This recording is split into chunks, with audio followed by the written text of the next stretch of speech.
नमस्कार, मैं Sarita Sabharwal heart to heart program में आप सबका स्वागत करती हूँ। आपका खैर मकदम है।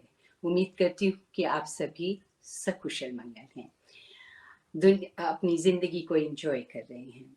इस प्रोग्राम में किसी ना किसी सेलिब्रिटी के साथ आपकी सेवा में हाजिर होती हूँ। आज भी मेरे साथ एक सेलिब्रिटी होंगे और आज का प्रोग्राम शायद आपको दूसरे प्रोग्राम से डिफरेंट लगे, क्योंकि आज सिर्फ और सिर्फ हम लता जी के बारे में बातचीत करेंगे।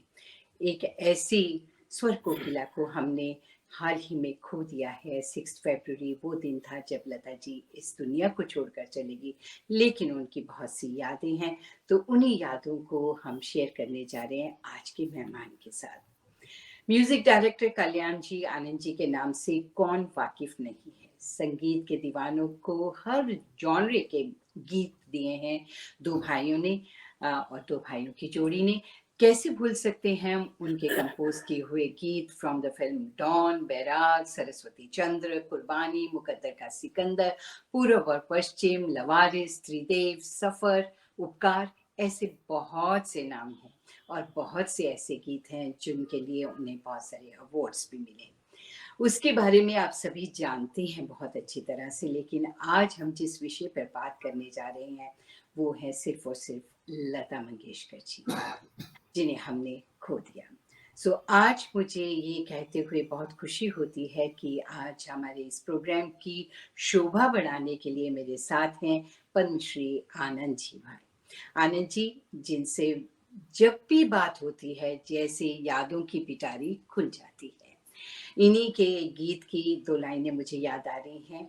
रंग महल ये दुनिया सारी, रंग महल ये दुनिया सारी, हर इंसान अभिनेता है, अपना अपना अभिनय करके हर कोई चल देता है। ऐसे ही चले गए हमारे बीच से हमारी बहुत ही प्यारी लता दीदी, जो सिर्फ अपने परिवार के लिए नहीं दीदी थी बल्कि जहां के लिए दीदी थी। पूरा संसार उन्हें लता दीदी के नाम से प्यार से पुकारता था। तो आज मैं बहुत खुशी से मैं वेलकम करने जा रही हूँ आनंद जी भाई का, जिनसे पहले भी इस प्रोग्राम में बातचीत हुई, लेकिन विषय डिफरेंट था। आज सिर्फ और सिर्फ यादें हैं और उन यादों को हम ताज़ा करेंगे। आनंद जी, आपका स्वागत है। कैसे हैं आप? नमस्कार जी, नमस्कार।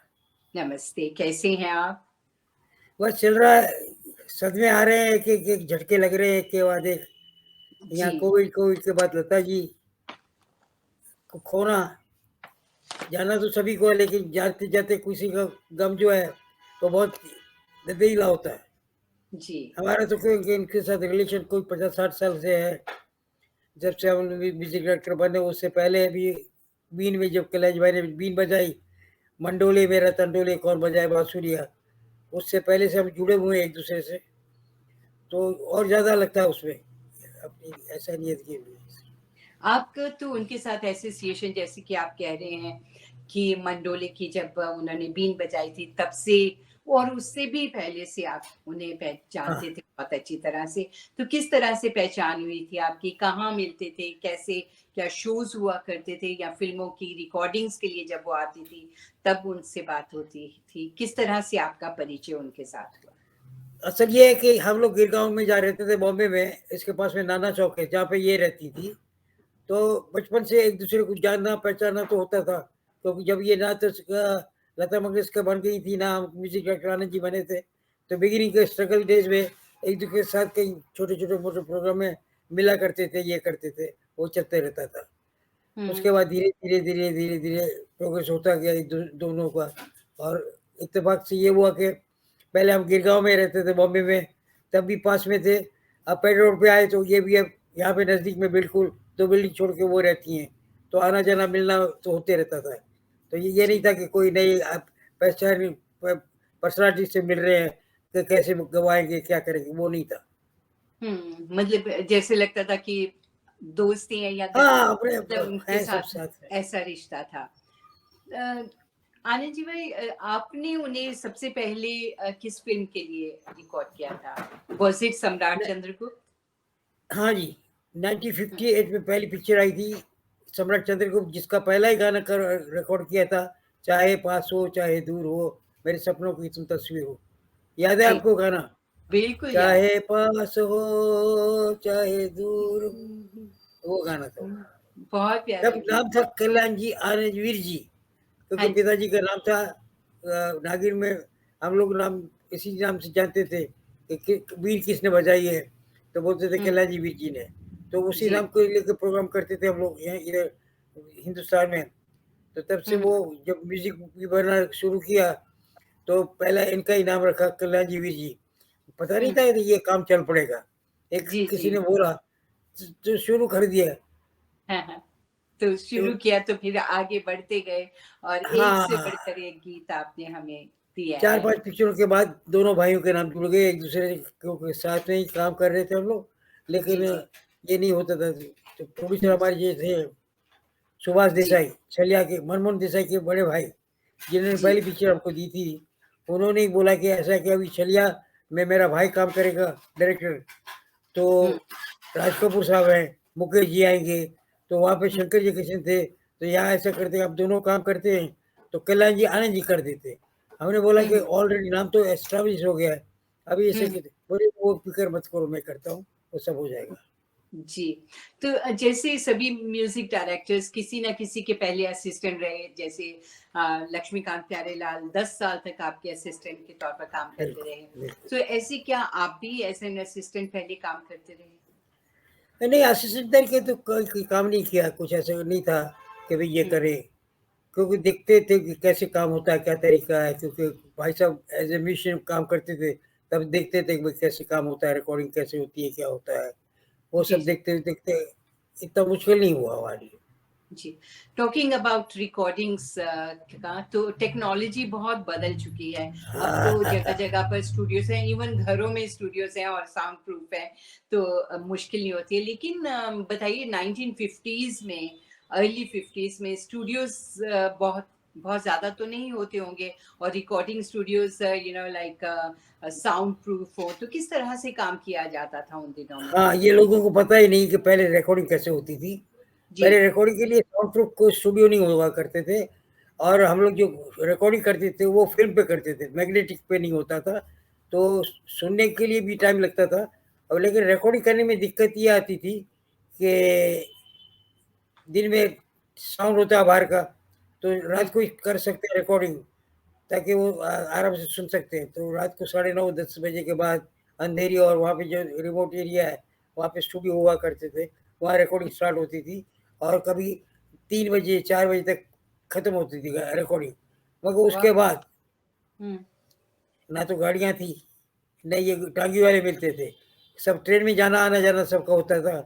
तो साढ़े 5 बजे की पहली जो ट्रेन आएगी उसमें सब मिल के स्टेशन जाते थे और वहाँ से फिर अपने-अपने घर जाते थे।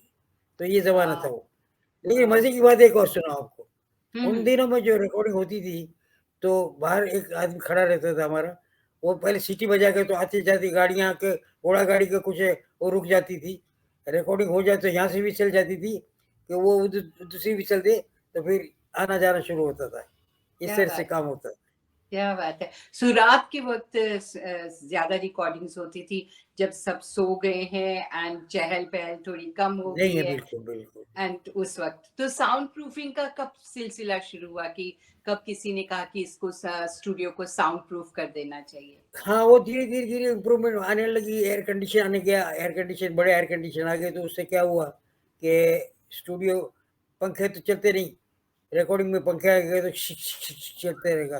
क्या तो साउंड प्रूफ की वजह से एक और जहाँ एसी आने लगे, उसके बाद धीरे-धीरे, धीरे-धीरे इम्प्रूवमेंट हुआ। मुझे लगता है 48-49 के बाद 50 समझिए ना 50 से स्टार्ट हो गया रिकॉर्डिंग स्टूडियो में काम करना। हुँ, तब हुँ। मगर उस टाइम पे हो रिकॉर्डिंग जो होती थी, वो फ़िल्म पे होती थी, नेगेटिव बनता था। हाँ नेगेटिव बन के जी। उसकी पॉज़िटिव बनेगी, उसके बाद हमने क्या रिकॉर्ड किया है, वो सुनने को मिलता था। अभी हाँ। जैसे अपन फ़ौरन मैग्नेटिक में सुन लेते हैं ना, जी, वाइब जी। वाइंड अप किया और फ़ौरन सुन लिया, वो नहीं होता था। वो 2 दिन, 4 दिन के बाद जब प्रिंट होके वापस आए, तब जाके सुनते थे। वाह! वाह! तो मतलब अगर सपोज़ किसी ने गाना रिकॉर्ड कर लिया, 2 दिन तक उसे वापिस सुन नहीं सकते हैं, तो अगर उसमें कोई त्रुटि हो, कोई गलती हो, कोई कमी रह गई हो, तो फिर उसे दोबारा से रिकॉर्ड करते थे या उसी को करेक्ट वो तो किया ऐसे ही जाता था, था? पेमेंट भी तब होती थी जब कि ओके रिकॉर्डिंग हो जाए, उसके बाद ही अच्छा। वो उसको पेमेंट होती थी। तो वो जनरली हर आदमी वहाँ पे ऑफिस में सर्विस में रहता था। एक्टर भी नौकरी पे मंथली बेसिस पे रहते थे और ऐसे काम होता था सब। तो मगर वो तौर तरीका था वही था, सब धीमा धीमा चलता था, जी आराम से जी होता था। लेकिन फिर भी जी पिक्चरें जो हैं 4 महीने में 6 महीने में तैयार हो जाती थी, क्योंकि जी। घरेलू कहानियां होती थी, हम्म। समझे ना। कैमरा तो में भी ज्यादा भी कुछ भाग दौड़ नहीं थी। तो हम्म। क्या होता था कि मैं बन की चिड़िया बन में बन बन में घूमू रे, वो निकल जाता था वहीं पे, कैमरा तो ऐसे ही रहता था, लड़की आ जाती थी उसी जगह, मैं बन की पंछी बन में बन बन घूमू रे, ऐसे गाना होता था। तो एक जी। दिन में एक गाना रिकॉर्ड हो जाता था, पिक्चराइज हो जाता था। अच्छा, एक दिन में पूरा गाना पिक्चराइज़ होता था और एक ही टेक में कोशिश होती थी कि गाना भी रिकॉर्ड हो जाए।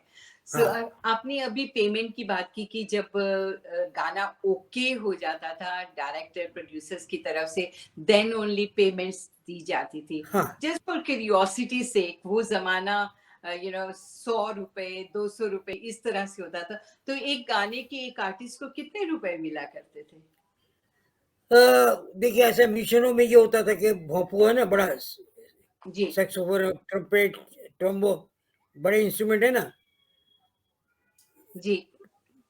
तो उसको जो मैनेजर है वो बोलता था ये तो बड़ा इंस्ट्रूमेंट है, इसको 100 रुपये दे दो।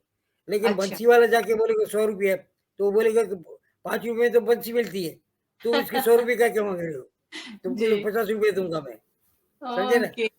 हाँ। और वो साइज के गायक हिसाब से चलता था। जी, और ठीक है, ये गायकों सब को चलता था उस वक्त, होता था। एक लेकिन हर दौर ऐसा ही था। हर मोस्टली एक्टर सारे सर्विस में रहते थे वहाँ पे, जी, नौकरी मंथली बेसिस पे थे, कुछ म्यूजिशियन भी मंथली बेसिस पे रहते थे वहाँ पे, और इस तरह से काम होता था। जी। आजकल जो उस ज़माने में 100 थे वो आजकल लाखों में आ गए हैं। हाँ जी। किसी को अगर ₹100 मिलता है तो आजकल लाख रुपया मिलता है और मेबी उससे भी ज़्यादा मिलता हो। तो म्यूज़िक डायरेक्टर्स आजकल जितना कमाते हैं या जितना पैसा उनको मिलता है उतना उस समय में नहीं था। और ये लता जी को पहले कहते हैं कि जब उन्होंने कार भी ली थी तो ₹8000 में पहली कार उन्होंने खरीदी थी। और अदरवाइज वो ट्रेन में जाया करती थी, साइकिल हाँ, चलाने का बिल्कुल। शौक जितने था। हीरो थे सारे ट्रेन में जाते थे। ट्रेन हाँ। में जाते थे, एक होता था सनस्क्रीन का शर्ट, पैंट सनस्क्रीन की पैंट, और एक 5 का सिगरेट हो, तो समझ में आता है कि ये कोई फ़िल्म लाइन का आदमी है। ओके। जाते ट्रेन में थे, सभी समझे ट्रेन ना? में। वो दौर ही ऐसा था, सब कुछ ऐसे ही चलता था सब जी। जगह। और वो ओके। आप जो बोल रहे हैं कि आप लाखों रुपए कमाते हैं, कमाते तो हैं, लग्ज़रियस माइंड भी है, लेकिन मेंटली एवरीबॉडी इज़ अनईज़ी। जो हम्म। सुकून से काम होता था, वो नहीं दिखता अभी। जो सुकून तब था वो आज नहीं है। नहीं है। ये सुलता जी की क्या कौन सी ऐसी खूबी थी जो आपको हमेशा बहुत भाई? लता जी की लता जी की तो खूबियाँ ही खूबियाँ थी।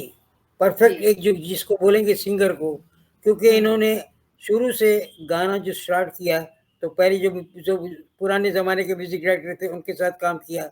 बेसिकली क्लासिकल फैमिली से थी, संगीत तो था उनके, लेकिन हिंदी का, उर्दू का, पहाड़ी, पंजाबी, ये सारी लैंग्वेजेज़ सीखनी पड़ेगी ना। हाँ जी। तो वो धीरे-धीरे सब सीखती गई और एडॉप्ट करती गई।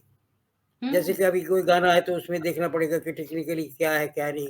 और इस तरह से इतने सारे म्यूजिक डायरेक्टर से गुजरे हुए, तो इतने सबका एक्सपीरियंस जो है वो उनको सब काम आया। उन्होंने उस काम को अपना काम समझ के काम किया, और बड़े नेचर को भी बड़ा वो बैलेंस रखा। एक खास बात उनकी ये थी कि नया म्यूजिक डायरेक्टर कोई भी आएगा तो उसको ये नहीं दिखाएंगे कि मैं बड़ी सिंगर हूँ, ये नहीं, तुम म्यूजिक डायरेक्टर हो, तुम अभी ये सब कुछ जो कुछ बोलोगे वैसा मैं करूँगी, आपको क्या चाहिए क्या नहीं चाहिए वो पूछ लेती थी।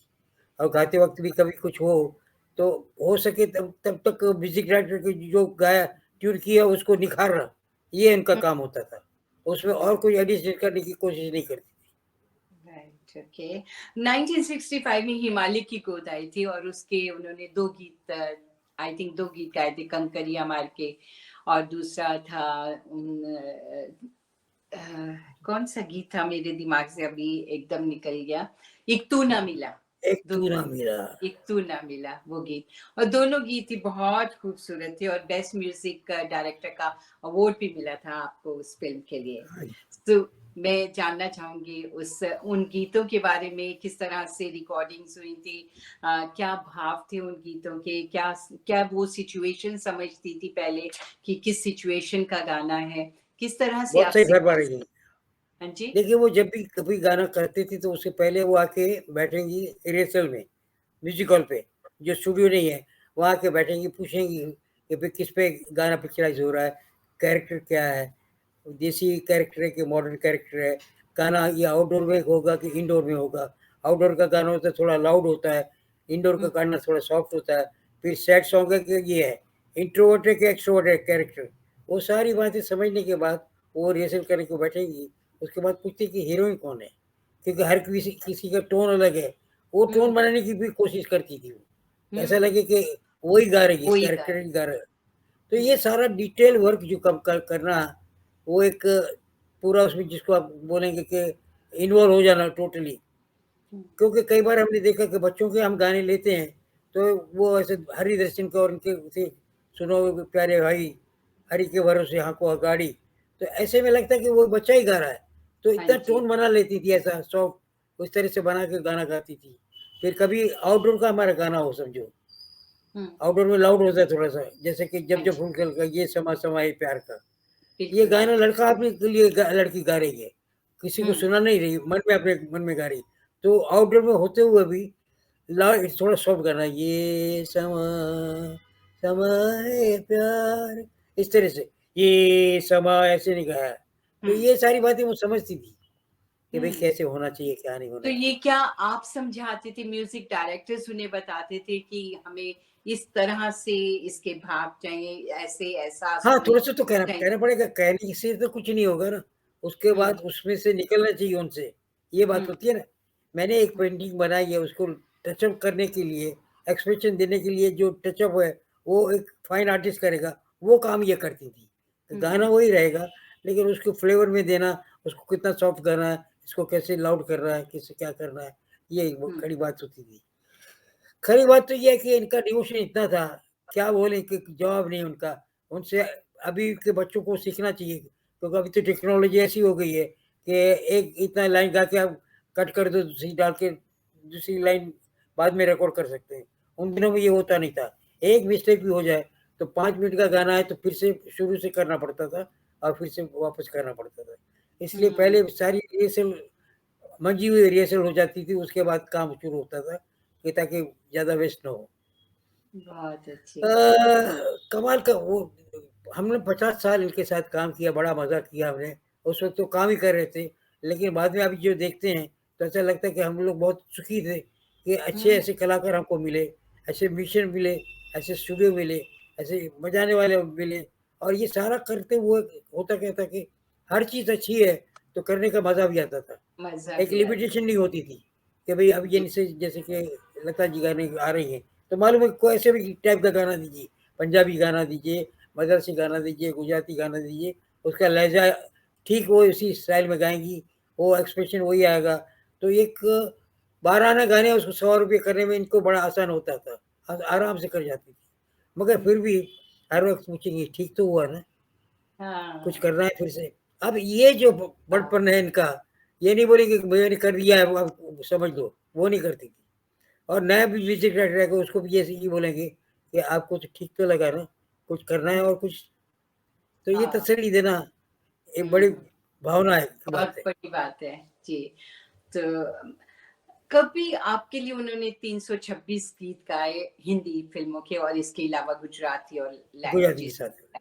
लेकिन कभी कोई ऐसा गीत है जो आपके ज़हन में अभी आ रहा है कि अ, वो कहीं अड़ गई, नहीं गा सकी या कुछ हुआ, ऐसी कोई नहीं, भी कभी नहीं गा कभी सकती ऐसा तो होता ही नहीं था। वो कैसा हाँ, ही, वो जैसे पिच होती है, कैसी भी पिच में खेलना उनको आता था। समझे ना हाँ, आप? हाँ, और हाँ, हमको भी मालूम है कि वो कुछ भी स्टाइल देंगे तो वो करके निकल जाएँगे। उनको कोई ये नहीं है कि ये स्टाइल मुझे नहीं आती, कि हुँ, गुजराती का नहीं आता, कि मारवाड़ी के क लफ्ज़ मुझे बैठते नहीं दिमाग में, ऐसा नहीं होता था। फिर भी कहीं हुँ, हो गया, कहीं ब्रीथिंग के लिए कभी हो जाता, तो बोलते थे कि यहाँ ब्रीथ कहाँ करूँ? ऐसे कर पूछ लेती थी। हुँ, लेकिन जो भी काम करती थी उसमें एक बात तो ये थी कि पूरा जो गाना है वो रट के, पूरा समझ के, जैसे कि होता है ना, गाते हैं हम, हम्म। लेकिन गुनगुनाते म्यूजिकली। तो हाँ। इनके हर गाना म्यूजिकली गुनगुनाना होता था। ऐसा लगता था कि कोई गा रहा नहीं है, अपनी मीठी मीठी बातों में बात कर रहा है। ये इनका कमाल तो होता था। आनंद जी भाई, कभी ऐसे होता था कि वो अपनी तरफ से भी कुछ ऐड करती थी, या आपने कोई धुन बनाई और वो कहती थी अगर ये इस तरह से हो तो ज्यादा अच्छा लगेगा? कभी ऐसा भी होता है, या इम्प्रोवाइज अपनी तरफ से हाँ नहीं, कभी? इम्प्रोवाइज तो करेंगे ही। देखिए ना, एक वर्ड है उसको, दिल। अभी दिल को चुरा के भी बोल सकते हैं, दिल दिल है, ये भी हो सकता है ना। हम्म। दिल है, मेरा दिल है, दिल है, मेरा दिल है। अब सिचुएशन क्या है, उसके जी हिसाब जी। से उनको प्रेजेंट करना है, समझे हम्म। ना आप? लेकिन जैसे कभी कभी मुसीबत में ये होता था कि इनका एक नेचर ये था कि सामने वाले को तकलीफ नहीं होनी चाहिए। हम्म। तो एक गाना जो हमारा था, कोरा कागज का, उसमें उन दिन को इनकी तबीयत ठीक नहीं थी, बुखार बुखार जैसा था, और शूटिंग करना ज़रूरी था। तो हमने रिक्वेस्ट की कि भाई ऐसा करते हैं, टेम्परेरी ले लेते हैं, बाद में अपन कर लेंगे। तो बोले मेरी तबीयत ठीक नहीं, मैं एक टेक दूंगी और चली जाऊंगी। तो बोला ठीक है चलो आइए। आके उन्होंने एक पहला टेक दिया और हमने सेटिस्फाई हो गए, इतना अच्छा गाया उन्होंने, समझे? हम्म। और देखिए उस गाने को ही जाके नेशनल अवार्ड इनको मिला। या रूठे रूठे पिया मनाऊं रूठे कैसे? रूठे पिया मनाऊं कैसे। अब या ये बुखार में अगर इतना अच्छा गाया है, तो अगर ये वैसे होते तो क्या करते? या तो उसमें शी और नहीं वाज करते वो कमिटेड। तो।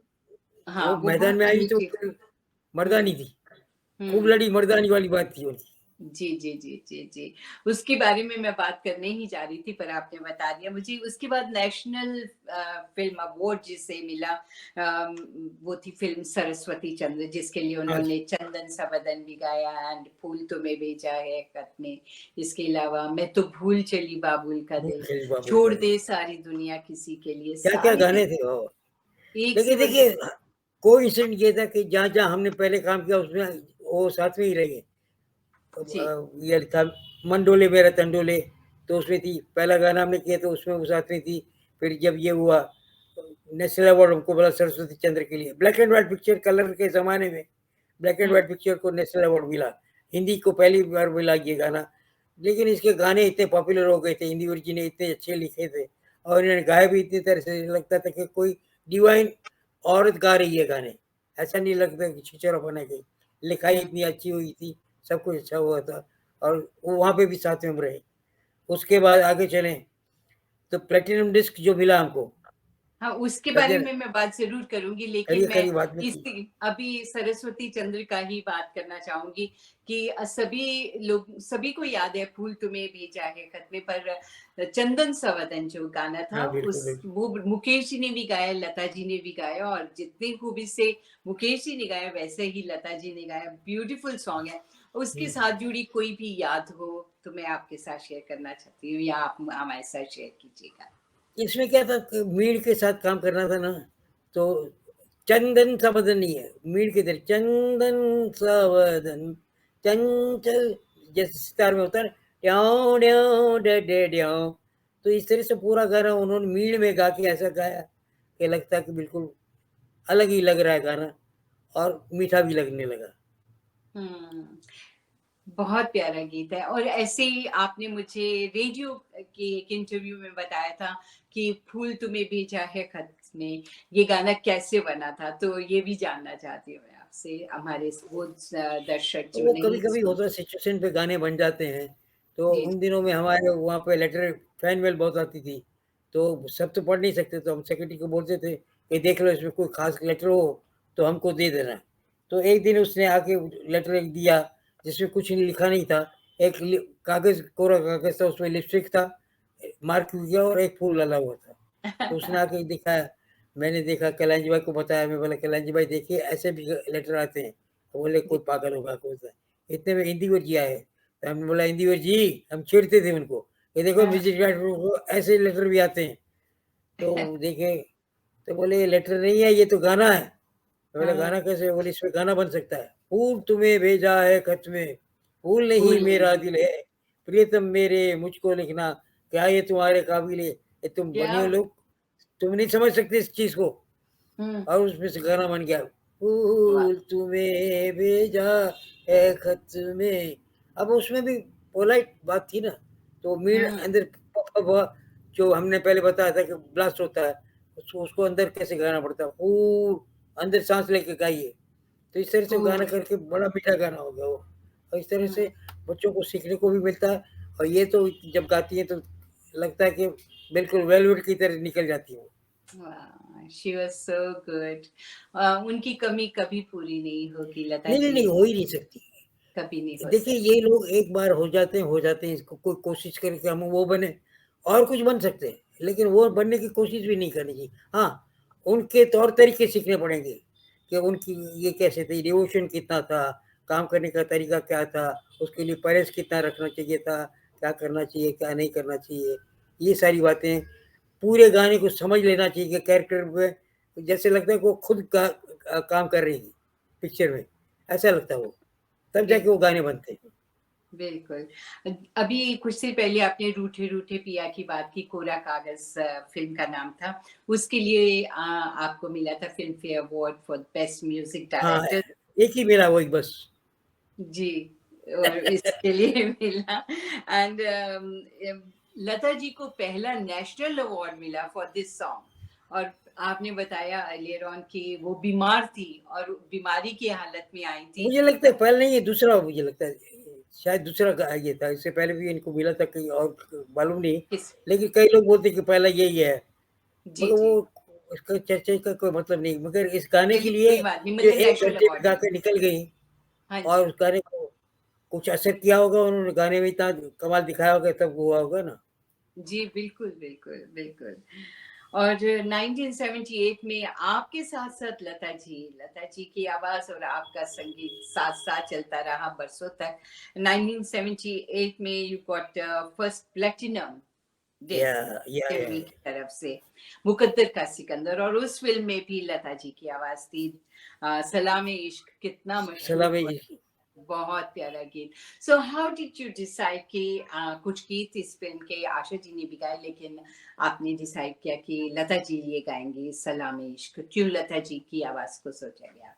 क्योंकि लता जी को वो मुजरा था, लेकिन था रोमांटिक, असल डायरेक्ट टू डायरेक्ट, हाँ। टच टू टच बात करनी थी हीरो से, हम्म। जिस हीरो से हम्म। वो प्यार करती थी लड़की, वही है वहाँ पे।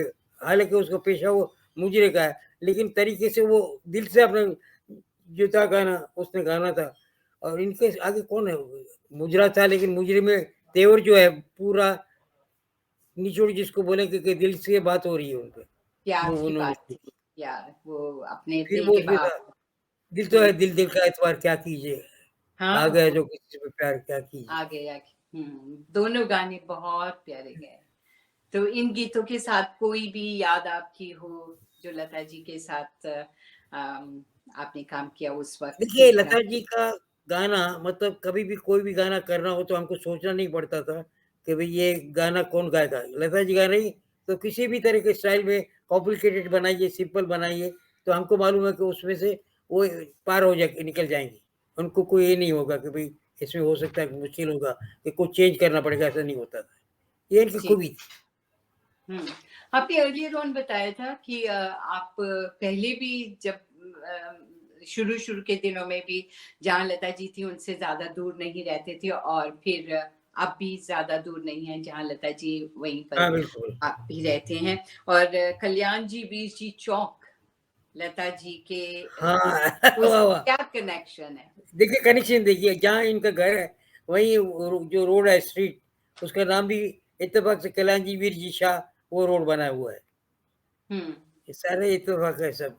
अरे देखिए, we are very lucky to जी। दैट एरा, उन लोगों से काम करवाना, उनके साथ काम करने का मज़ा, काम करने के लिए रिहर्सल के लिए जब आएँगी तब सिर्फ रिहर्सल नहीं होती, और भी बातें होती हैं।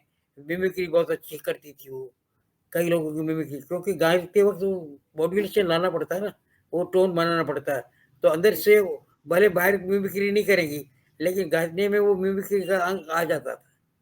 तो हाँ। कई बार बैठे-बैठे बड़े खुशी की बातें होती थी, चाय-पानी चलेगा। कई लोग समझते कि भई खाने परहेज़ क्या रखती थी, तो वो अचार भी अब खाती थी।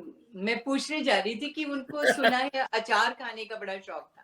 तो अचार वो बहुत अपने खाती गले थी। का ध्यान कैसे रखती थी? नहीं, नहीं, वही मैं बोलता हूँ कि जो है ना, वात-पित्त, कफ 3 प्रकृतियाँ जो होती हैं, जिसमें किसी को कफ होता है उससे ठंडे से, किसी हाँ को जी, कुछ नहीं होता। अभी दादा मुनि अयान अशोक जी हाँ कुमार, जी। वो गाते वक़्त बर्फ मुँह में डाल के गाते थे। बर्फ मुँह में डाल हाँ, मुँह में रखेंगे, वो म्यूज़िक चला टिंग टिंग टिंग टिंग, तब तक मुँह में बर्फ होगा, फूँक करके करके स्टार्ट कर देते वो। उनका वो तरीका था। जी, जी, जी। तो लता जी ने यूँ तो बहुत से गीत गाए। लास्ट गाना आपके लिए उन्होंने गाया था, I think if I am not mistaken, गलियों का बादशाह फ़िल्म के लिए हाँ जी, एक गज़ल थी, हाँ। मुझे ज़िंदगी की दुआ ना दो। वो पिक्चर शुरू तो बहुत जल्दी हुई थी, लेकिन बहुत टाइम लग गया। कभी ये होता है ना कि हुँ, बनते-बनते अटक जाती है पिक्चर। तो रुकते, रुकते, रुकते, रुकते वो बनी, और उसके वर्डिंग भी ऐसे ही थे, हुँ, हुँ। दुआ न दे, मुझे दुआ ना दे, वो उस गाने की बात करें। मेरी ज़िंदगी की। मुझे ज़िंदगी की दुआ ना दे। जी, सही है, सही है। हाँ जी। कुछ लेकिन एक गाने उनका हम उर्दू, उनका गुजरातीपन, उनका लहज़ा पंजाबी का तो पंजाबी लगेगा आपको, और कभी हुँ, यूपी की बिल्कुल है, तो उस तरह से बिल्कुल बाबुल प्यारे और इस तरह के गाने जो हैं, बिल्कुल ऐसा ओह! लगता है कि उसी ब्यूटीफुल गाना। माहौल के ये लोग हैं, वहीं जी। के हैं वो। मैं एक-एक गाने की आपसे बात ज़रूर करूँगी, लेकिन कुछ एक जेनेरिक से क्वेश्चन्स हैं जो मैं जानना चाहूँगी कि वो ये देखती थी हमेशा कि ये गाना कहाँ पिक्चराइज़ हो रहा है, किस पर पिक्चराइज़ हो रहा है, किस वो हीरोइन के लिए मैं गा रही हूँ, सिचुएशन क्या है। तो वो सारी बारीकियाँ जो थी, वो producer, director and music director के साथ डिस्कस किया करती थी, कि किस तरह की लड़की है जिस पर मैं गाना पे मेरा हाँ, गाना। चुलबुली है, कैसी है, उस गाने हुँ, के होता है ना, जैसे जी। जा रे जा ओ हर जाई, लिखी है तेरी यारी, अब तेरी तेरी भी हो सकता है, तेरी यारी, ये वज़न देना वो खुद कर लेती बाद में, तो हुँ, ताने दे रही है उसको, तो ताने हुँ, का रंग उसमें आना चाहिए।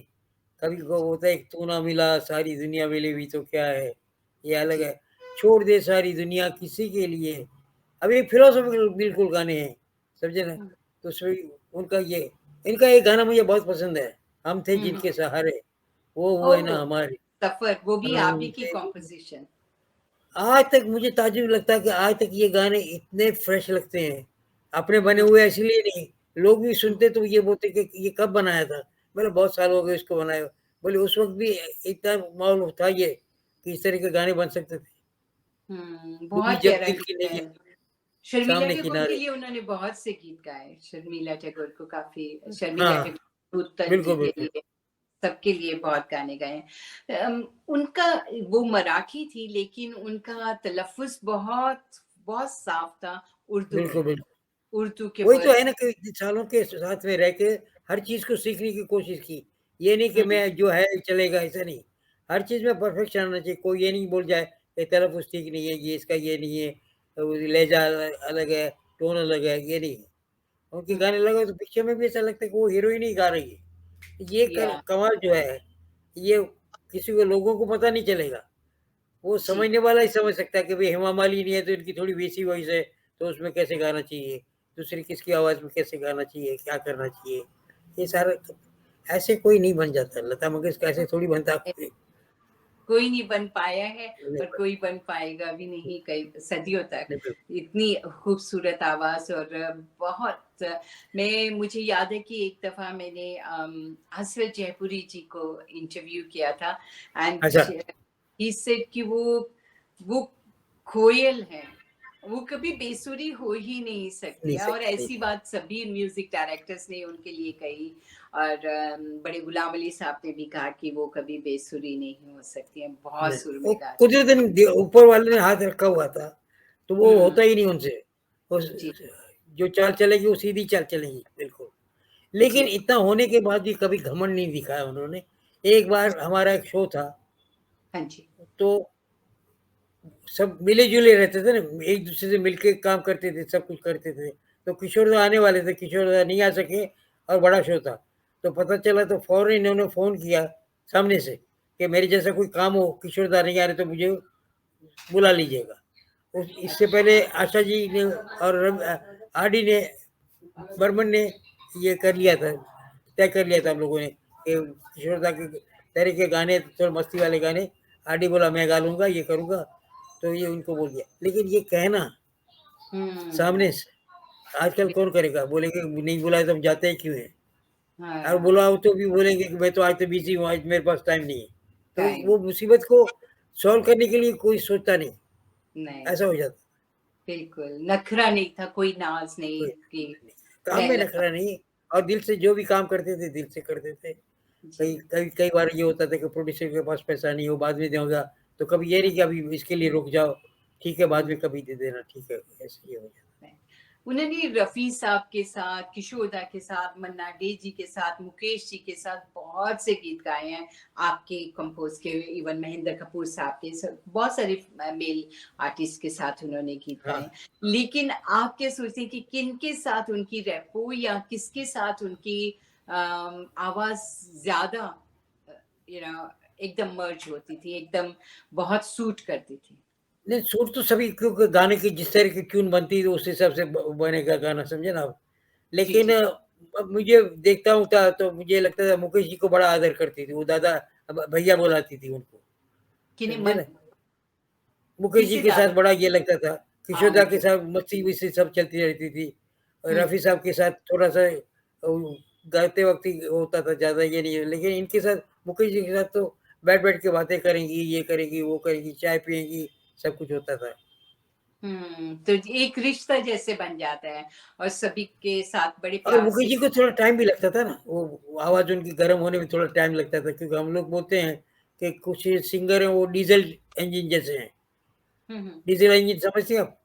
हाँ, बिल्कुल डीज़ल थोड़ा आहिस्ता-आहिस्ता या नहीं, नहीं उसको स्टार्ट होने में टाइम लगता है, गर्म होने में। बिल्कुल, हाँ जी। तो ये क्लासिकल रियाज़ी वाले लोग हैं, इनकी आवाज़ को गर्म होने में थोड़ा टाइम लगता है। तो हुँ, वो मुकेश जी का भी ऐसा ही होता था, सब कुछ होता था। और वो तो अरफन मौला थे, वो कभी भी बोलते थे, यार मैं सिंगर ऐसे ही बन गया हूँ, तुम लोगों ने बना दिया, मैं क्या सिंगर हूँ। मतलब हाँ इतने पॉपुलर होने के बाद भी हर वक़्त उनका कहना यही रहता था कि हुँ मैं कुछ नहीं हूँ। और रफ़ी साहब के साथ? रफ़ी साहब को परफेक्ट थे, उनका काम करने का तरीका ये था, आके वो भी आके रिहर्सल उन दिनों में हर सिंगर एक बार रिहर्सल के लिए पहले आ जाएगा, राइटर के साथ बैठ के, कोई तलफ़्फ़ुज़ ठीक नहीं है तो उसका मतलब क्या है ये भी समझ लेता था। सब कुछ करने के बाद फिर जाके स्टूडियो में आते थे। क्योंकि हुँ, एक तो फ़िल्म में नेगेटिव खराब होती है, वो नहीं होनी चाहिए। जी, स्टॉक जी। वॉर का ज़माना था तो स्टॉक नहीं मिलता था, तो हो सके हुँ, इतना बचाने की कोशिश करते थे, और हुँ, अपनी वजह से और का ये नहीं होना चाहिए, तो ये जी, होता था सब। राइट। वैसे तो लता जी ने हर जॉनर के गीत गाए हैं। जैसे एक गाना था विक्टोरिया 203 में हाँ, थोड़ा-सा थोड़ा-सा ठहरो, थोड़ा-सा ठहरो। दैट इज़ वेरी थोड़ा-सा पेट है ठहरो, तो बोली जी, ये ऐसा कैसा है? तो बोले कि ये मुसीबत में लड़की फँसी हुई है और उसको विलेन ये करना चाहता है, लुर करने की वो कोशिश जी, कर रहा है, वो अवॉइड कैसे कर जाती है। तो थोड़ा-सा मॉडर्न बीट में करके क क किया था। फिर जैसे कि कैद में है बुलबुल सैयद मुस्कुराए, जी। फिर अरेरेरेरेरे मैं तो गिरी रे, उसमें थोड़ा टिप्सी शकीला या बानो थी उन दिनों में, उस वक़्त हुँ, 99 में। तो बोले कि हाँ। थोड़ा-सा नशे वाला भी चाहिए, तो उन्होंने उसमें हिचकी भी दे दी। ये भी कर दिया था उन्होंने। वो वाज़ शी रिलक्टेंट कुछ मतलब कि कभी कोई ऐसा गीत हो जिसमें से लाइक अगर उन्हें चोली के पीछे गाना होता गाना, तो क्या वो हाँ, गाती? हाँ जी। गाती। देखिए अभी चोली के पीछे बोला, चोली के अंदर क्या नहीं बोला है, लोग क्यों मिसअंडरस्टैंड करते हुए समझ में नहीं आता। जी, जी, जी। चोली के पीछे जूड़ा भी हो सकता है, बाल भी हो सकते हैं, सब कुछ हो सकता है ना। हाँ जी। ये अंदर तो चोली के अंदर क्या है तो बोला नहीं है। हाँ, आपको हाँ। लगता है गलत है?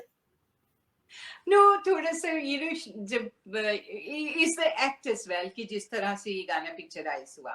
पर मेरा कहने का जो तात्पर्य है वो ये है कि कभी उन्होंने किसी गीत के लिए कहा कि नो ये वल्गर है या ये इसके डबल मीनिंग है, I am not going to sing, मैं ऐसा नहीं गाऊँगी। कभी भी किसी ज़्यादा गाने के हमारे गानों में ऐसा कुछ आता नहीं तो इसलिए हमको पता नहीं कि और किसी से क्या हुआ होगा। जी, जी। लेकिन फ़िल्मों में थोड़ा-सा तो रोमांटिक हाँ, कभी-कभी ये होता था कोई तोतला है, कभी थोड़ा किसी को बेसुरा गाने के सिंगर को कैरेक्टर को गाना आता ही नहीं है और वो हम्म गाने की कोशिश कर रहा है, समझे ना? हम्म तो बोलते कहाँ फँसा रहे हो, मेरे से होगा नहीं ये, बेसुरा नहीं होगा मेरे से, समझे? ऐसे बात करती थी वो। Okay, alright. तो और कोई उनकी नेचर में कोई ऐसी बात थी जो आप हमें बताना चाहें? देखिए ऐसा है, साथ में जब काम किया तब तो पता नहीं लगता, डे टू डे आप भी काम कर रही हैं, हम भी काम कर रहे हैं, हम मैं नहीं रहूँगा या आप नहीं रहेंगे, तब हम या उन बातों को दोहराएँगे और इनकी इम्पोर्टेंस भी हमको पता लगेगी कि भई ये वो होती तो ये ऐसा नहीं होता, ये होती तो ऐसा नहीं होता। ये हम्म महसूस अब धीरे-धीरे होने लगा है सबको, हम्म समझे ना? क्योंकि आज इतने गाने अमर गाने होने के बाद भी मैं बोलता हूँ कि एक किस्सा मैं आपको सुनाऊँ? हाँ जी। म्यूज़िक की कोई ज़बान नहीं होती, हाँ। समझे आप? तो अफ्रीका में मैं घूमने गया था, तो अफ्रीका में जाते-जाते रास्ते में हमको जंगल में एक हट दिखा, वहाँ पे कोका कोला और ये सब कुछ मिल रहा था। तो हम वहाँ गाड़ी रोकी हमारे दोस्त ने और उनसे कोल्ड ड्रिंक माँगा। तो अंदर देखा तो एक बड़ी तस्वीर लगी हुई थी, जो तस्वीर थी लता मंगेशकर जी की। हम्म तो मैं तो ताज्जुब करके बोला ये आदमी जंगल में ये क्यों लगा के बैठा है? तो मैं ज़बान तो मैं जानता नहीं था। तो मैं अपने हम्म दोस्त से बोला कि बोले ज़रा पूछो कि भई ये तस्वीर क्यों लगाई है इसने? और हम्म कौन है ये? तो उसने पूछा तो वो बोलता है कि लता मामा। तो लता मामा माँ। मतलब माँ। तो हाँ। बोली ये लता माँ है। मैं बोला इसका इतना आदर है? तो बोले उससे पूछो कि इसको और गाने कोई सुने हैं इन्होंने? तो वो नीचे उतर के उसने 3-4 गाने लता जी के गा दिए फटाफट। क्या बात, क्या बात। और मैं बोला ये लैंग्वेज कैसे? बोले मैं मुझे ट्यून अच्छी लगती है तो मैं जो वो बोले को झूठे-मूठे बोल के मैं गा देता हूँ। But hmm she is a darling, she is a divine lady, what a वाह वॉइस ऐसे सब कुछ बात कर रहा था वो। तो ये वाह। दिल को छूने वाली बात जो है, वो हम्म आवाज़ का असर था। ना उसको शब्द समझ में आते थे, ना और रिदम कुछ समझ में आता था। वो आवाज़ का एक लहरा था जो उसको दिल को छूता था, इसलिए इसने इतनी बड़ी तस्वीर लगा के वहाँ रखी थी। अब ये कहाँ होता है? ये ऊपर हम्म वाले की देन हो तो ही हो सकता है, नहीं तो नहीं हो सकता। बिल्कुल और बिल्कुल। ऐसे लोग हमारे साथ काम कर चुके हैं, हम वहाँ सोचिए कितने लकी होंगे हम लोग कि भई इनके साथ घंटों-घंटे बैठना, साथ में गप्पे मारना, ये करना, वो करना और उनके गाए हुए गीत लोगों तक पहुँचाना, लोगों को उनकी तारीफ़ कर रहे हैं, हमारी तारीफ़ कर रहे हैं, समझ में नहीं आता है। कई बार लोग बोलते हैं, "ये गाना आपका बहुत अच्छा है।" हमको ये समझ में नहीं आता कि कंपोज़िशन अच्छा है, कि गाने वाले ने अच्छा गाया, कि रिकॉर्डिस्ट ने अच्छा गाया, क्या किया? जी। तो सब सुमेल जो होता है ना, mixture hmm of everything comes into the one bucket, that is the thing. जी। जब रिकॉर्डिंग्स हुआ करती थी तो क्या लिरिसिस्ट भी साथ बैठते थे कि हाँ, पूरे जो वर्ड्स हैं वो बिल्कुल सही तरह से लाइक उनको प्रोजेक्ट किया जाए ठीक तरह से, बिल्कुल हाँ, वो तो जैसे करना पड़ता है ना राइटर ने क्योंकि लिखा है। लहज़ा क्या है क क कई बार ज़बान का कुछ ये होता है तो उसके लिए बैठना ही पड़ता है उनको साथ में। जी। कभी-कभी क्यों डायरेक्टर बोलता है कि ये वर्डिंग मुझे नहीं चाहिए तो फ़ौरन चेंज भी करना पड़ता है। हम्म। ऐसा होता है। It's a Anand ji part भाई। ऑफ गेम, सब या काम करना पड़ता है। आप आपके सारे गाने बहुत मशहूर हुए हैं। कितने गानों के लिए आप अवार्ड्स मिले। अवार्ड्स तो सबसे बड़ी बात तो ये होती है कि अवाम बहुत पसंद करती है जिन ये चीज़ों को, जिस इंसान के काम को, तो वो हमेशा ही सुपर है, सुपर्ब हुँ, है। उसे किसी अवार्ड की ज़रूरत भी नहीं है। लेकिन कुछ एक गाने ऐसे होते हैं कि बड़े प्यार से बनाए गए होते हैं, बड़े प्यार से उन्हें तैयार किया जाता है और म्यूजिक डायरेक्टर्स के भी दिल के बहुत करीब हो जाते हैं एंड सिंगर्स जिन्होंने गाए होते हैं वो भी उन्हें बहुत पसंद करते हैं। लेकिन समहाउ अगर फिल्म नहीं चली है तो वो गीत भी ज्यादा नहीं चल हाँ, वो पाते। ऐसा होता है, कई बार होता है कई बार होता है। जी जी। कई बार तो ऐसा होता है जी, ऐसे कि गीतों में कोई आपको याद आ रही है कि कोई ऐसी फिल्म थी जिसका गीत बहुत खूबसूरत था, लेकिन क्योंकि फिल्म नहीं चली थी इसलिए वो गीत भी नहीं चल पाए। तुम हमसे मिलो, हम तुमसे मिले, लोगों को ये मंजूर नहीं, ये हम्म, बात भला। अब पिक्चर का नाम मुझे याद नहीं आ मेरे रहा लेकिन मेरे हम सफर, हाँ जी? मेरे हम सफर। अच्छा, अच्छा, मेरे हम सफ़र हाँ, हाँ, बरोबर है। मेरे हम सफर का गीत थैंक है। यू। मैं कब से सोच रहा था कि ये गाना कौन-सी पिक्चर में था। जी जी जी, वो मेरे हम सफर थी फिल्म। फिर वो बहुत थी प्यारी हम फिल्म थी। सफ़र अब ये सफ़र कट जाएगा। मुकेश जी और दोनों ने क्या गाया है उसको। ऐसा लगता है कि सही जा रहे हैं कहीं जाएगा करके। हम्म, तो ये उनकी आवाज़ उसकी सोच, उस वक़्त लेने वाले भी इतने अच्छे लोग थे कि वो काम को लेते थे। कई बार होता है कि नो बॉल में भी बॉल फिसल जाता है, ऐसे कई गाने मिस हो जाते हैं। लेकिन जितने गाने याद हैं लोगों को, हम्म, अमेरिका जाइए, यहाँ जाइए, वहाँ जाइए, तो जी, पोएट्री भी साथ में अच्छी है, मिल मेलोडी भी अच्छी होती थी। तो ये बिल्कुल, गाने आज तक अमर हो गए हैं ऐसा लगता है हमको। हमको लगता है कि हमने जो काम किया है, वो सफल हो गया। ऊपर वाले की बड़ी मेहरबानी है कि हमें ऐसे सिंगर मिले, ऐसे राइटर मिले, ऐसे प्रोड्यूसर मिले और ऐसी ऑडियंस मिली, जो आज जी, तक उन गानों को सबको याद करती है। बिल्कुल, और इससे और क्या चाहिए हमको? बिल्कुल। आजकल के लिरिसिस्ट के बारे में क्या कहेंगे? आजकल के गानों के लिरिक्स के बारे में क्या कहेंगे आप? बड़ा मुश्किल है अभी क्योंकि वैल्यूज़ चेंज हो गई ना। हुँ, एक होता है कि पहले बड़ों को पैर छूना होता था, अब कोई पैर छूने की जल्दी कोशिश नहीं करता और सामने वाले को भी एहसास नहीं होता कि नहीं हो रहा है। तो ये तौर तरीके बदलते गए, फिर हम लोग इतने डाउन टू अर्थ से निकल गए, फ़ोन पे बात कर रहे हैं, आँख से आँख मिल नहीं रही, या तो ईमेल में आपने कर दिया तो क्या मिलेगा, क्या लिहाज़ होगा? नहीं तो ये हुँ, होता था कि ज़माने में कि बड़े आए तो खड़े हो जाते थे। जी, मेरे सामने कई एक्टर ऐसे होते थे कि वो सिगरेट पीते तो हमको देख के छुपा देते थे, छुपाते अनाम थे। वाले लोग, समझे ना आप? हुँ, अब वो हुँ, लिया था एक ज़माने में, अब तो सामने से बोलते हैं कि भई ज़रा एक काम करना सिगरेट मँगवा देना मेरे लिए, ये भी हो रहा बिल्कुल, है।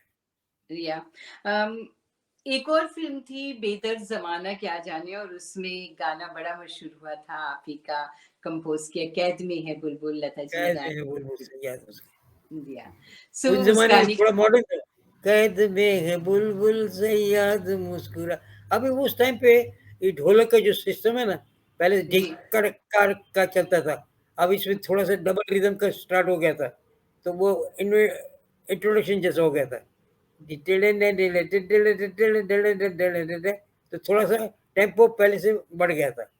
पहले जो हुँ, गाने होते थे स्लो होते थे, अब जी, धीरे-धीरे इसको बढ़ने लगी। उसके पहले ये होता था, आएगा, आएगा, जा रे रडी रे, ऐसे चलता था। हुँ, क्या दौर बात बदलता गया, दौर के साथ सब बदलता गया। या हम भी बदल गए, आप भी बदल रही हैं, आपने देखो बहुत ढेर रख लिया उस बाल में। हाँ। हम आनंद जी मैं आपको पिछले 35 बरस से जानती हूँ और आप बिल्कुल नहीं बदले, मैं तो यही कहूँगी, बिल्कुल नहीं बदले, आप वैसे बदलना ही हैं। चाहिए, और बदलना आजकल चाहिए। आपको मैं जब देखती हूँ रियलिटी शोज़ में तो आप तो और भी रोमांटिक हो गए हैं। आप सारेगामा में भी आजकल देखा, इंडियन आइडल में भी मैंने देखा तो बहुत खुशी होती है और यू नो हमें लगता है कि हम कितने लकी हैं कि इतनी बड़ी हस्ती को हम इतने करीब से जानते हैं, तो बहुत अच्छी, बहुत हँसी तो नहीं, मस्ती में रहता हूँ। मैं कई बार बोलता हूँ, मस्ती लोगों ने करते बोला हैं कि मैं आप। इस हाँ, एज में सफ़ेद बालों के साथ बंदेपना करता हूँ, बचपना करते रहता हूँ। तो बोले कि आपका अच्छा लगता है।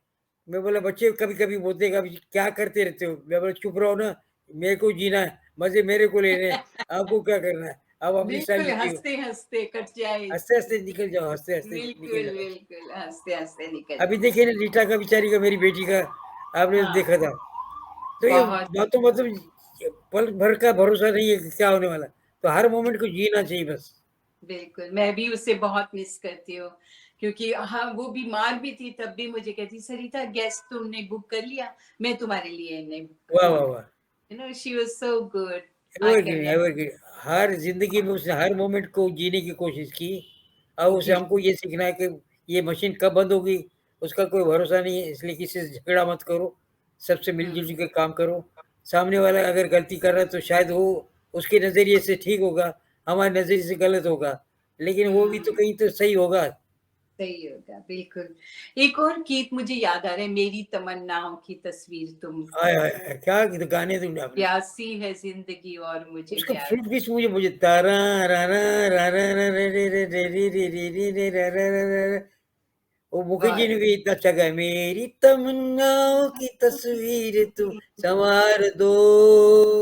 ये 2 जो रिक्वेस्ट है ना, हाँ, प्यासी 2 है ज़िंदगी ज़िंदगी और मुझे और प्यार मुझे दो, प्यार दो। प्यारी ये प्यार दो, और वो पहले 2 में और ये 2 में रिक्वेस्ट देखिए। एक में वाह! पहले कंपल्शन है, प्यार दो, मेहरबानी करो प्लीज़ दो, और दूसरे में रिक्वेस्ट है। ये ये सब आप छोटी-छोटी बातें जो हैं, सिखाते थे ये सब आप सिखाते थे कि यू वांट दिस वे, इस तरह से गाना है, इस तरह से मुझे चाहिए। वर हाँ, यू ये तो बोलना स्ट्रिक्ट? पड़ता है। आप स्ट्रिक्ट म्यूजिक डायरेक्टर थे या लीनिएंट? ओके, जैसा गाया ठीक है, कोई बात नहीं। नहीं, नहीं, नहीं, नहीं, वो तो वहाँ पे तो परफेक्ट। ये सब चलते रहता है कि पहले बोलेंगे, हम डायरेक्टर से बात कर लेते हैं, इसमें क्या क्लोज़अप लेने वाले हो, क्या करने वाले हो, लॉन्ग शॉट है, क्या है? सब कुछ हुँ, बातें होती है ना। अभी जी। 2-2 दोनों बार रही है। हुँ, अभी जैसे लगता है ये अपने इंदिवर जी ने क्या का इस्तेमाल बहुत किया। हुँ, एक जी, चूड़ा जी। मिला सारी दुनिया मिले भी तो क्या है? क्या है? या क्या खूब लगती हो। अब क्या हाँ, है यहाँ पे अलग है, क्या खूब लगती हो, लगती हो, बड़ी सुंदर दिखती हो, और उसमें एक तू ना फिर से मिला सारी दुनिया मिले भी तो क्या मिलेगी तो है। तो इस क्या तरह से उन्होंने क्या का इतना इस्तेमाल अच्छी तरह से किया था, और हर हुँ, राइटर में एक बात होती है कहीं न कहीं कुछ करने की। हुँ।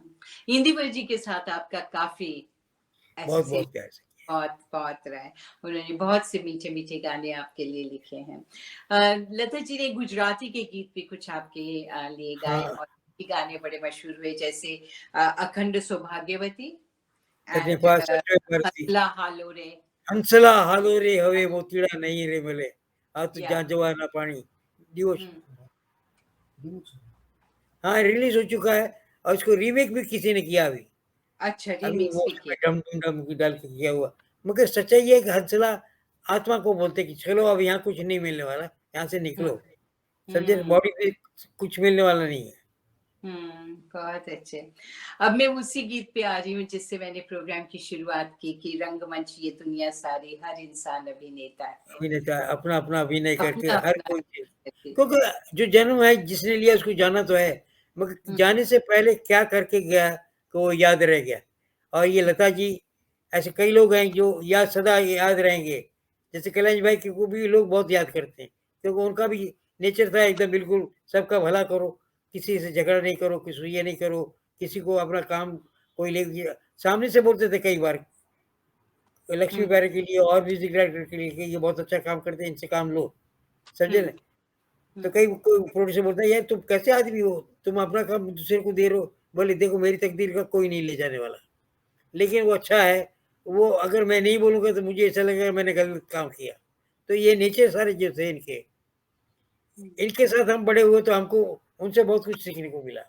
बिल्कुल, जी। अभी देखिए ना, ये जैसे लता जी नए म्यूज़िक डायरेक्टर को हर वक़्त एनकरेज बहुत करती हैं। हुँ, तो हम उनको देख के हमको भी ये लगता था कि नए सिंगरों को भी एनकरेज करना चाहिए, नए म्यूज़िशियन को एनकरेज करना चाहिए, नए एक्टर को एनकरेज करना चाहिए, ये सब कुछ होता था। हुँ। तो तो ये मैं ये भी सुनने में आया है कि ज इन्होंने ये सब लक्ष्मीकांत जी को मैंडोलिन बजाते हुए देखा था किसी हाँ, हाँ। प्रोग्राम। तो उन्होंने कितने सारे म्यूजिक डायरेक्टर्स के साथ उन्हें इंट्रोड्यूस किया और फिर आपके वो असिस्टेंट भी रहे। तो ऐसे ही होता है एक दूसरे की मदद करना, मतलब नहीं, मदद का मदद दिल उनके से मदद करना पड़ता है। अभी जैसे कि एक पिक्चर में उन्होंने अच्छा म्यूज़िक दिया था, अरेंजमेंट अच्छा किया था, तो कल्याण जी बोले जितना अपना नाम बड़ा है, इतना असिस्टेंट का भी नाम बड़ा होना चाहिए। समझे ना? हुँ, अभी गीत में फ्लूट बंसी बजाई थी हरि भाई ने, तो हाँ उन्होंने स्पेशल बोले कि इसमें Hari flute specially played by Hari भाई चौरसिया। इस तरह से वो जी, नाम देना, उनको एनकरेज करना, ये हर वक़्त करते थे। बोले मेरा क्या जाने वाला है इसमें? मैं जी, नहीं बोलूँगा तो भी लोगों को पता तो लगने वाला है, लेकिन अगर प्यार से हम बोलें कि भई we are proud of him, तो अच्छा लगता है। तो जी, ये सारा माहौल इन इन दिनों के लोगों में लता जी उन ग्रुप में से है कि दुनिया का अच्छा सोचना, अच्छे के लिए काम करना, और सोते वक़्त उनको सुकून से चैन मिले कि भई हमने अच्छा किया, कोई बुरा नहीं किया किसी ये काम आता है। और वो आज देखिए बम्बई में देखिए, पेपरों में देखिए, ऐसे लगता है कि क्या छाया हुआ है सारी दुनिया में। कहाँ-कहाँ से मुझे जैसे आपका इंटरव्यू कर रहा हूँ उसके पहले मुझे वहाँ से एम्स्टर्डम से फ़ोन आया, फिर न्यूयॉर्क से फ़ोन आया कि कुछ अंदर की बातें बताओ। मैं बोला अंदर की बातें तो क्या बताऊँ? अंदर ही अंदर है सब।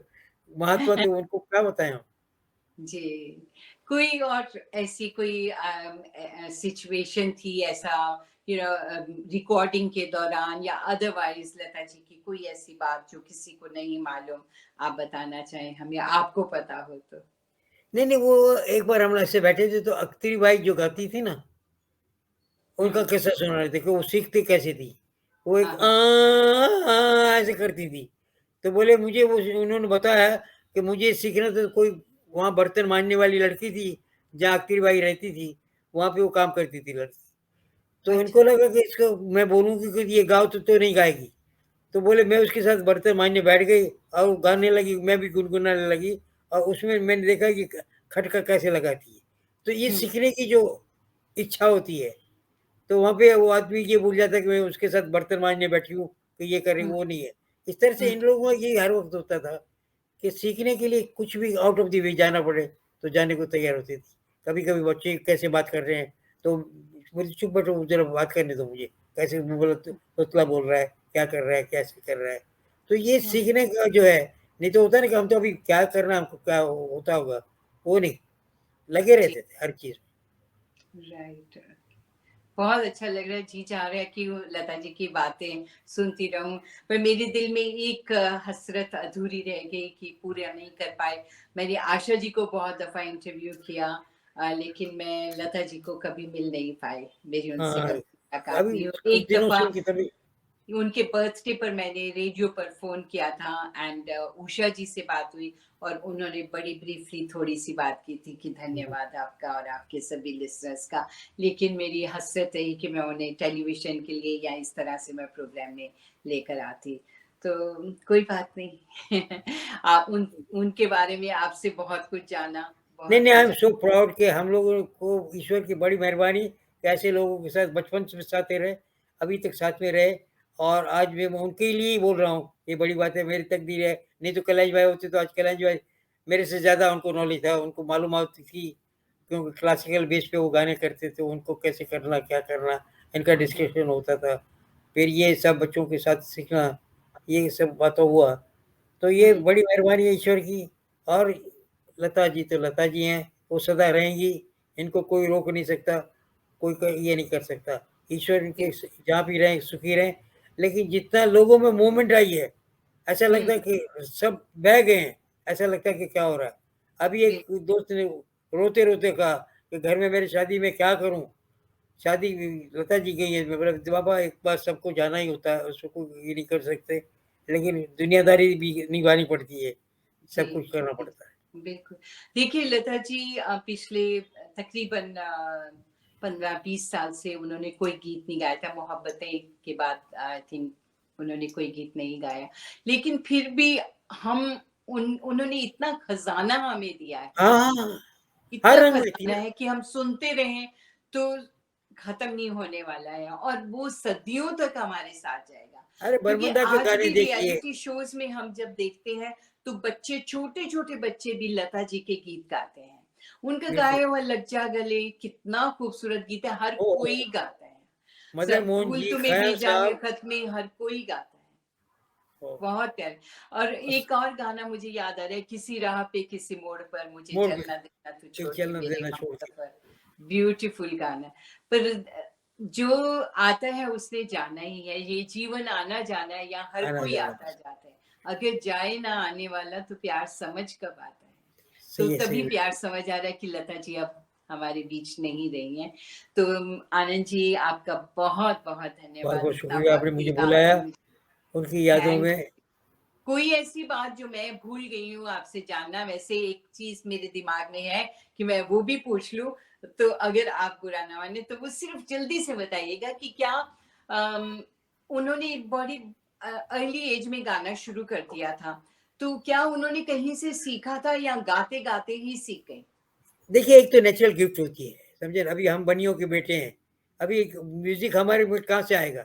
लेकिन कुछ हम्म। कुदरत में एक घर में 3-3, मैं, कल्याण जी बावला, फिर विजू शाह आ गया। अब ये फैकल्टी म्यूज़िक की तो अलग ही है, लेकिन जी। कभी-कभी होता है कुदरतन वो माहौल आ जाता है और नेचुरल गिफ्ट इनको पहले से थी। सुर में लाना किसी को बड़ा मुश्किल है, ये तो हम्म। कुदरतन हो, तो ही सुर में रह सकता है। रियाज़ पॉलिश होगा लेकिन सुर की धार नहीं आ सकती। तो ये वो तो इनकी नेचुरल। कुदरत है, इनके पास पिताजी भी बड़े बचपन से क्लासिकल सुनते आए, मराठी म्यूजिक सुना, गद्य पद्य मराठी नाटक सुने, और वो तो खजाना बढ़ते गए ना। उसके जी, तो बाद इसी मॉडर्न आते थे। अभी खयाम जी बहुत के भी बहुत गाने एक एक कमाल के जी, लगते थे मुझे। चलिए थैंक जी, यू बहुत सो बहुत मच शुक्रिया। इतना टाइम दिया, कोई धन्यवाद गलती आपका हुई बहुत। तो माफ कीजिएगा।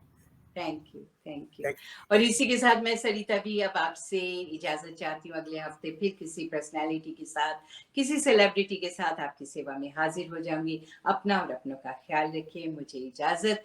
धूम रेडियो सुनते रहिएगा। हार्ट टू हार्ट शेयर कीजिए अगर आपको पसंद आता है, लाइक कीजिए और सब्सक्राइब भी कीजिए अगर यूट्यूब पर देख रहे हैं। Bye bye, take care. You.